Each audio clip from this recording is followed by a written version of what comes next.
Throne and Liberty, for me, is easily the most interesting upcoming MMO likely releasing this year, which is probably not a surprise after I built the Everything Known About Throne and Liberty document and produced a lengthy video to accompany that document.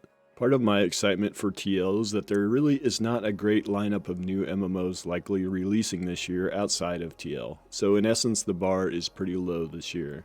But I am also excited because of the open world nature that they have presented for this game. I don't mind a theme park MMO, in fact I am playing and somewhat enjoying Dragonflight right now, but I am also burned out on that formula.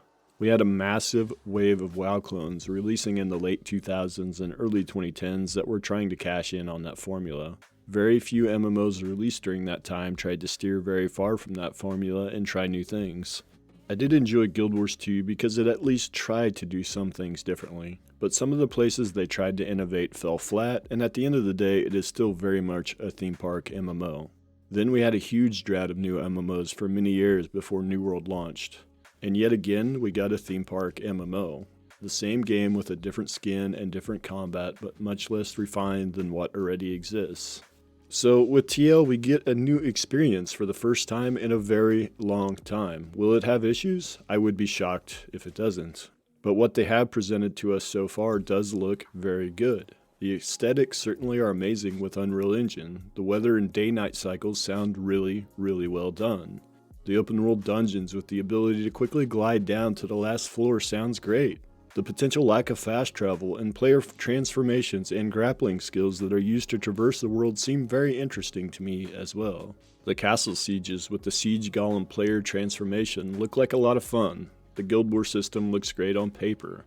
The regional events and the server-wide events with the memorial system sound very interesting. No phasing of players, little or no instances, and the open world actually mattering is a huge difference from what most MMOs these days are doing. So it will be something different for a change. With the good does come some concerns though. My biggest concern for this game at this moment is the extreme lack of information and clarity on many systems. For a game that is said to be releasing within a few months, we still don't know that much about this game yet. The pessimist in me starts to wonder if they aren't hiding something about their game, or maybe the game is just not ready yet and the first half of 2023 release is a pipe dream. My next biggest concern is one that I am sure most of you share, and that is of course the monetization. Truth be told, I just don't trust NCSoft. Even if this game, by some miracle, releases without pay to win at some point after a release, I suspect we see it slowly trickle in. We have seen that time and time again, and it is hard to imagine that doesn't happen again in some capacity. We have seen them backtrack before the game even launches on their monetization. In the early developer interviews, the only thing they said was no pay to win.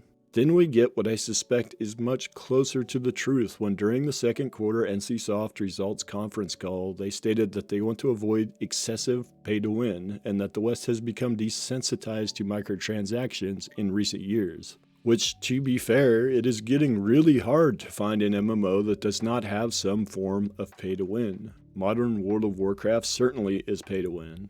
One of the only current AAA MMOs that does not have pay to win is New World, but in my opinion it lacks in many other areas.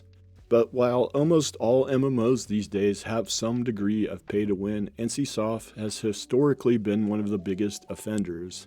So it is hard to trust that they won't ruin this game with overly predatory monetization.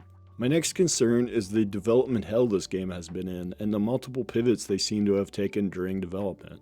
The obvious pivot is from a top-down MMO to what we currently have. But I also think they may have pivoted on the open world PvP, moving away from the PvP karma system to most zones being PvP safe zones now. We don't know yet for sure what direction they have taken with the open world PvP, but it does seem like they may have pivoted. This has often been a bad sign for an MMO to change a core feature close to launch, similar to what New World did multiple times during development. I do also wonder if the 10+ year development time increases the desire to aggressively monetize this game. And all this leads me to Ashes of Creation, why I have a different view of that game. I fully trust the team that is making this game, and they have stayed true to what they stated they want to do from the beginning. I fully trust there will be no pay to win, and they are committed to making the best version of Steven's original vision for the game that they possibly can. I'm looking at Ashes of Creation as a potential long-term MMO home and the end to the MMO hopping that myself and so many others have been doing. Now, I know I might get some comments from those that are fully committed to the idea that Ashes of Creation is a scam. My opinion of that is that in 2022, Intrepid likely silenced a lot of doubters with the fantastic showcases they had each month. And I believe that many of those that are still sticking to the Ashes of Creation is a scam myth are doing so because they cannot accept that they are wrong.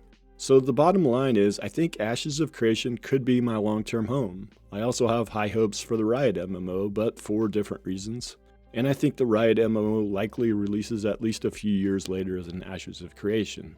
Throne and Liberty is an MMO that I have more interest in than, say, New World, but I still don't see it being a long-term home. And maybe myself and others having tempered expectations is a good sign for this MMO, as it doesn't have huge expectations to meet. Either way, I plan to play it and cover it on this channel, as well as of course Ashes of Creation and the Riot MMO. I learned many years ago that with MMOs, it is best to spread out your hope a little bit and not put all of your eggs in one basket. And that is exactly what you see on this channel. I hope you liked the video. If you did, consider subscribing. With that, I will see you in the next video.